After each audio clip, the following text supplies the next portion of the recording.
अस्सलाम वालेकुम दोस्तों, कैसे हो? मुझे उम्मीद है कि आप सब सही हो गए। न्यू अपडेट के साथ मैं आपके सामने फिर हाजिर हो चुके हैं। अगर आप कुवैत में रहते हैं, कुवैत की खबरों से हमेशा के लिए अपडेट रहना चाहते हैं, वीडियो को देखते रहें। काफ़ी ज़्यादा इंपॉर्टेंट जानकारी मैं आपको देने वाला हूँ और आप लोगों को बताने वाला हूँ कुछ ऐसी खबरें जो कि आपके लिए ज़रूरी हैं।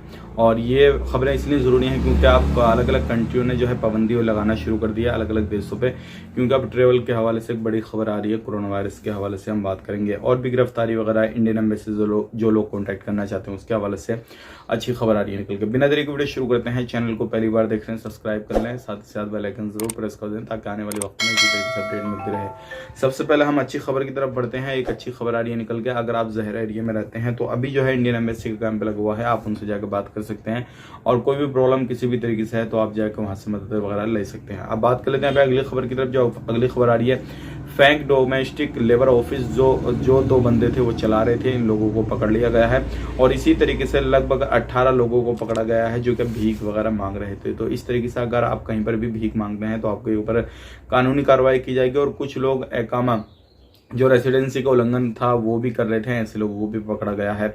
अब यहाँ पे बात कर लेते हैं। देखिए, अभी सऊदी अरब ने, ओमान ने एक बैन लगाया है जो क्या तंजानिया वगैरह इस तरह के जो देश हैं इनमें बैन लगाया है कि यहाँ पर एक वायरस जो है वो काफ़ी खतरनाक चल रहा है और जो भी लोग वहाँ से सफ़र करके यानी कि उन देशों से आ रहे हैं तो उनके टेस्ट वगैरह भी किए जा रहे हैं।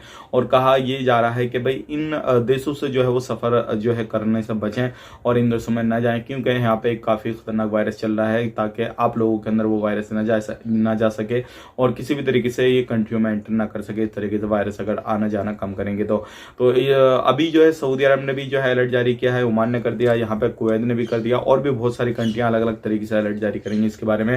तो ये एक बड़ी खबर आ रही है वायरस को लेकर। अब बात कर लेते हैं यहाँ पे एयरपोर्ट के हवाले से एक बड़ी खबर आ रही है। किसी भी तरीके से आप ट्रेवल करना चाहते हैं तो अपने लगेज का ध्यान रखें और कुछ सामान जो रहते हैं वो ही आपको लेकर जाने हैं। अगर फालतू आप जो भी नशीले वगैरह के सामान लेकर जाएंगे तो आपको काफ़ी ज़्यादा प्रॉब्लम हो जाएगी। अब बात कर लेते हैं अगली खबर की तरफ। जो अगली खबर आ रही है, हवाली के अंदर जैसे कि आपको मालूम है जो गाड़ी घोड़ा खड़ी करते हैं तो वो चेकिंग वगैरह हो रही है काफ़ी ज़्यादा और देखा जा रहा है कि जो लोगों ने गाड़ी घोड़ा के लिए इंतजाम वगैरह किया है, सारी चीज़ें की हैं, तो क्या वो उन्होंने खुद की जगह में किया है, गवर्नमेंट की जगह में किया, वो सारी चीज़ों पे ध्यान रखा जा रहा है। तो ये कुछ इंपॉर्टेंट जानकारी थी जो कि मैंने आपको शेयर कर दिया। अगर आप किसी भी तरीके से कहीं पर भी रहते हैं तो इन चीज़ों का ध्यान रखें। अब यहाँ पे एक अच्छी जो है बड़ी खबर आ रही है निकल के। कुवैत गवर्नमेंट ने एक बड़ा अपडेट दिया है और कहा यह है कि जो भी लोग किसी भी तरीके से टैबलेट वगैरह, फ़ोन वगैरह में जो कुरान शरीफ की तिलावत करते हैं तो उनके ऊपर बैन लगाया है, चाहे वो कोई भी बंदा हो। तो ऐसे मस्जिदों के अंदर जो तरावी वगैरह करते हैं तो इस तरीके से देखकर जो है वो नहीं कर सकता मोबाइल वगैरह टैबलेट में। अगर उसको पढ़ना है तो कुरान शरीफ में देखकर पढ़ सकता है।